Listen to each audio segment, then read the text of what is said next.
Hey, y'all, Pastor James here with the next exciting chapter in our daily Bible study on the book of Genesis.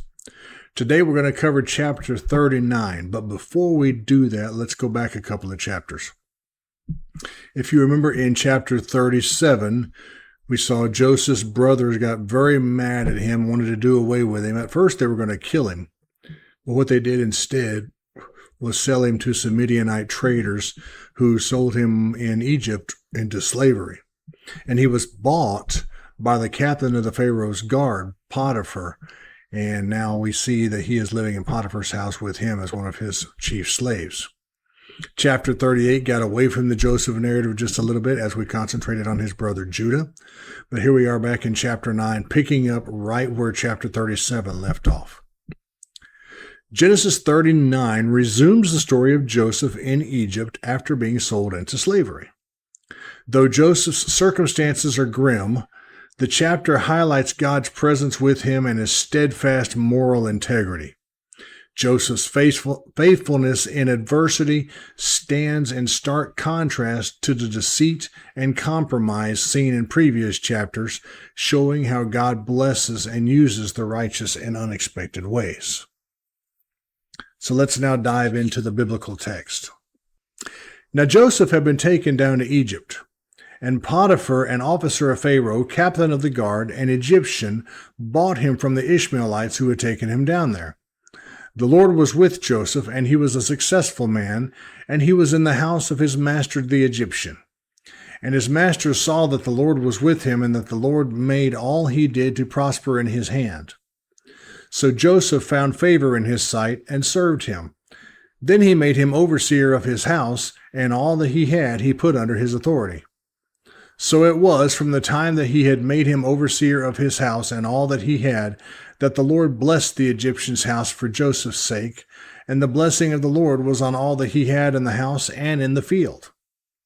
Thus he left all that he had in Joseph's hand, and he did not know what he had except for the bread which he ate. Now Joseph was handsome in form and appearance. And it came to pass after these things that his master's wife cast longing eyes on Joseph, and she said, "Lie with me." But he refused and said to his master's wife, "Look, my master does not know what is with me in the house, and he has committed all that he has to my hand. There is no one greater in this house than I, nor has he kept back anything from me but you, because you are his wife. How then can I do this great wickedness and sin against God?"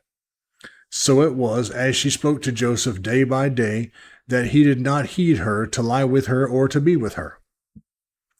But it happened about this time when Joseph went into the house to do his work, and none of the men of the house was inside, that she caught him by his garment, saying, "Lie with me." But he left his garment in her hand and fled and ran outside. And so it was, when she saw that he had left his garment in her hand and fled outside, that she called to the men of her house and spoke to them, saying, "See, he has brought us in to us a Hebrew to mock us. He came in to me to lie with me, and I cried out in a loud voice.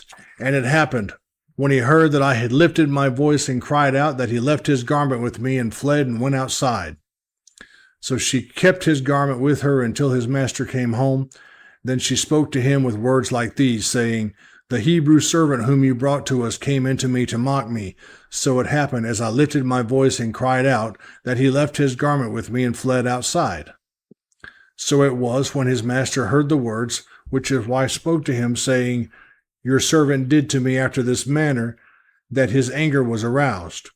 Then Joseph's master took him and put him into the prison, a place where the king's prisoners were confined. And he was there in the prison.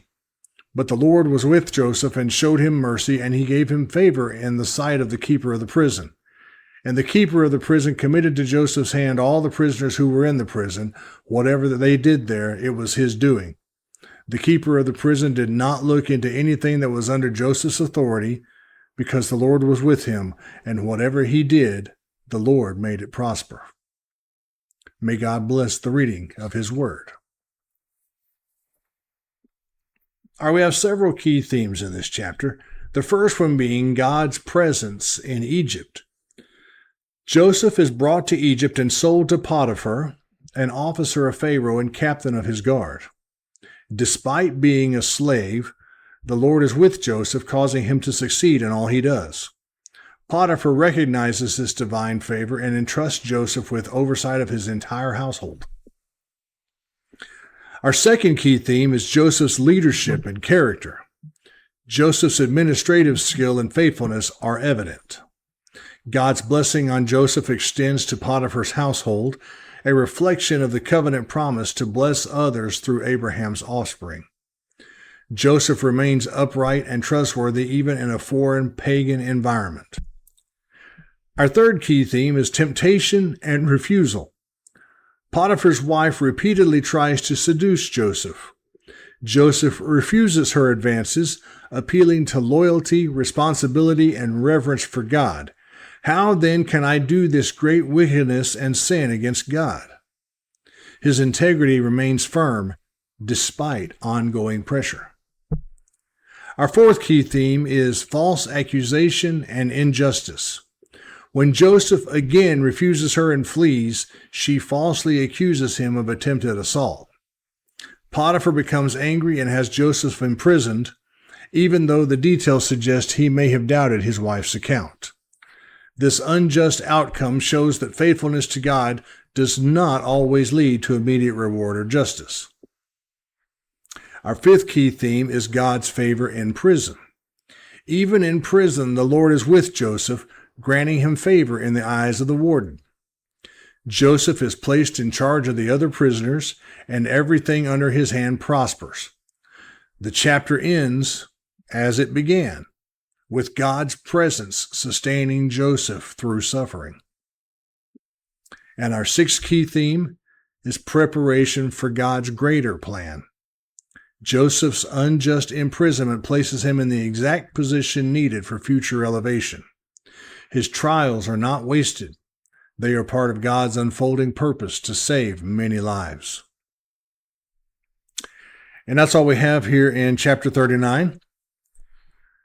Good story, one that you don't hear about very often, but Joseph, a good and righteous man, was tempted by Potiphar's wife many times, and he just wouldn't do it. He would not give in to her temptation.